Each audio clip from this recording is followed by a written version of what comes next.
こんにちは。台北武道会のロバスと申します。大家好，我是台北武道会的 Roberts， 欢迎大家来到我的深夜道场。那今天呢，我想帮大家做一下日本书的一些导读。那最近因为我也看了蛮多的日本的书籍，那其中有几本呢，我感觉上非常适合分享给大家，作为居合啊，或者是一些试展练习的时候的一些参考。那基本上对于我们台湾或者是外国非日本国家的学生来说呢，阅读日文的书籍呢，都是一个蛮大的困难啊。好，那大家也可以借由我的这个导读呢，可以更了解一些日本的一些知识。好，那这一次呢，要介绍给大家的这一本书呢，是这个。这本书呢是中村泰山郎老师写的一本书。那他这本书的书名是《日本刀的试展增水》，以及居合剑道的试展入门。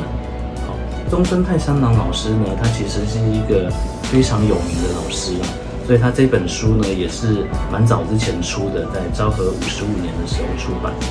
好，那所以我在这边呢也先跟大家介绍一下中村泰山郎老师的一些生平。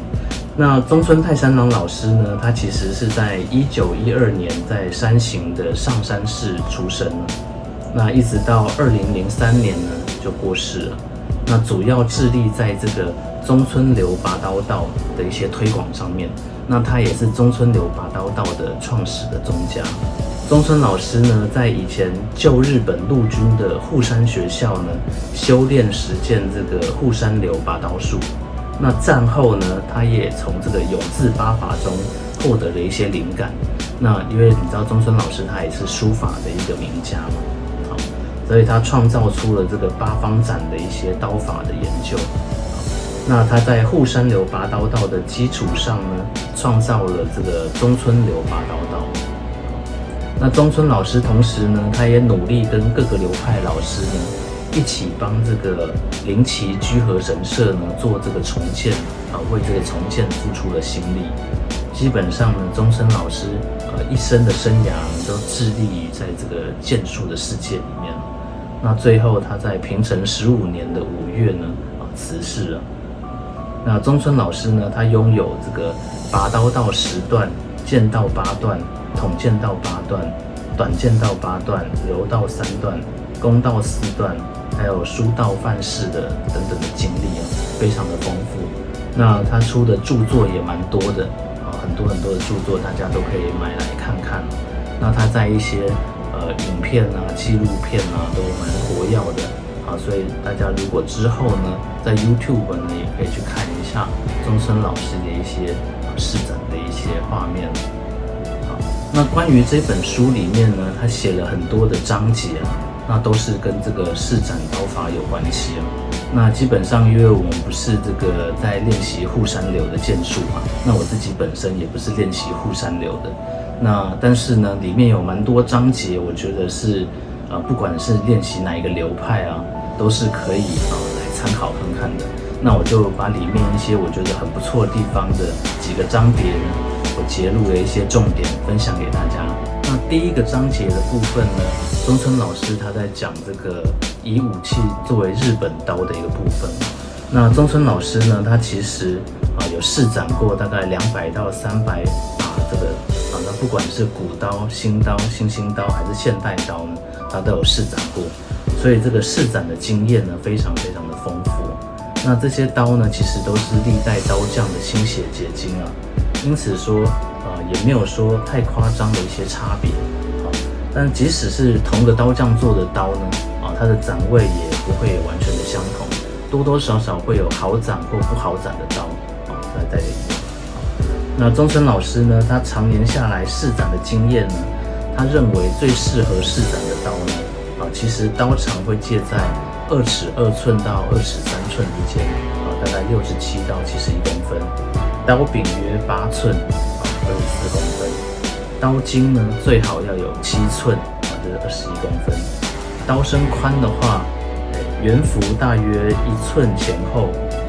刀的 monouji 的部分呢，刀幅约8分左右。刀反的话呢，约5分前后。刀刃的刃纹呢，约占刀身的身幅1/3到1/4最适当。老师对于这个最好施展的刀呢的一个大致上的规格。那我们再细部来做一个探讨。那其实刀长的话呢，老师会建议基本上刀长呢是以你的身高来作为决定所以说并不是每一种刀长都适合你所以当你手握着刀的时候呢，手自然垂在身体旁边，刀尖会刚刚好碰到地板呢，这就是最好的刀的长度，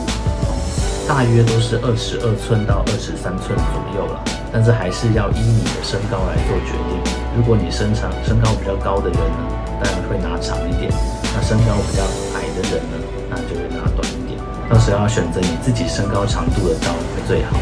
那现在呢，居合道中使用的刀呢，基本上呢都是使用2尺3寸到2尺5寸之间了，甚至还有拿比2尺5寸更长的刀的人都有。但是使用2尺5寸以上长度的刀呢，其实这个相对来讲呢，它的刀身其实是比较弱的，所以在切入的时候呢，如果这个角度呢发生错误的话，可能会有一些反作用力，导致这个刀身会弯曲变形的状况。刀的重量的部分呢，一般如果你使用普通的刀的话，大概加上柄行2是1.1到1.3公斤。如果要使用更重的刀的话，你就要看自己的力量来决定尽量不要使用你无法负担的刀。那居合演武的时候，有些人他展完这个写正的动作他的刀身会有一些震动或者停不下来的状况，也有可能他是使用了过重的刀的缘故。那刀反的部分的话，如果是2尺3寸的刀，刀反大概在5分左右，也就是1.5公分这个比较适当。太多或太少的话，对于在使用这个刀法上面都会有不好的影响。那身幅的话呢，2的圆幅大概约在1寸前后，Monouchi 区的部分呢，大概在8分前后，这样平衡感来说是最好的那跟刀反一样，这个过多或过少其实都不会太好。那刀茎的部分呢，它其实是控制整把刀的平衡的一个非常重要的一个部分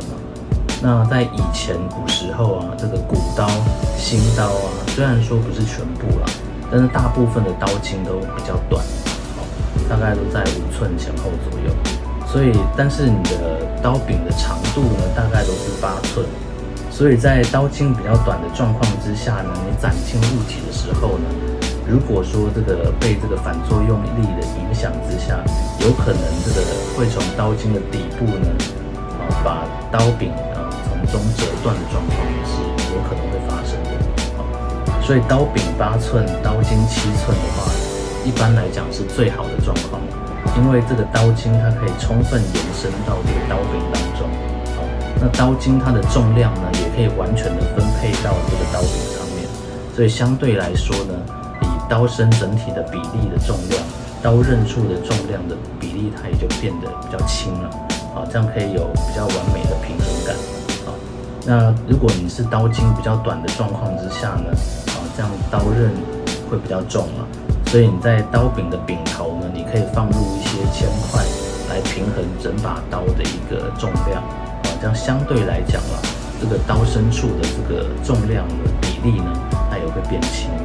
那再来是烧刃的刃纹，一般中村老师会建议这个烧刃刃纹占身幅的1/3到1/4宽，较适当。因为最实用的刃纹的话呢，尽量不要大于1/2如果你超过1/2以上烧刃刃纹的话呢，以中村老师的意见来说是比较没有用处的。因为太过华美或者是烧刃太过宽的一些刀，这个刀刃它会变得有点太脆了，导致刀身它会比较容易有折断的风险。而且刀刃如果太硬的话呢，也会让你的斩位变差。那至于有一些华美的刃纹非常漂亮的一些刃纹这个跟使用度比较没有关系如果说这是很美的一些刃纹的话，主要是让大家收藏和观赏鉴赏使用。那木冠的位置的话，柄的木冠，中村老师会建议是右上左下的方式来搭配，也就是说你右手掌心呢会握住右木冠，左手掌心呢会握住左木冠。好，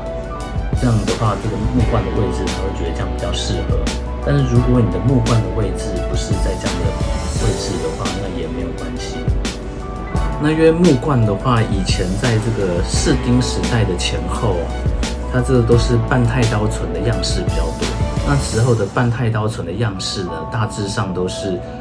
木冠在右上，啊左木冠在左下。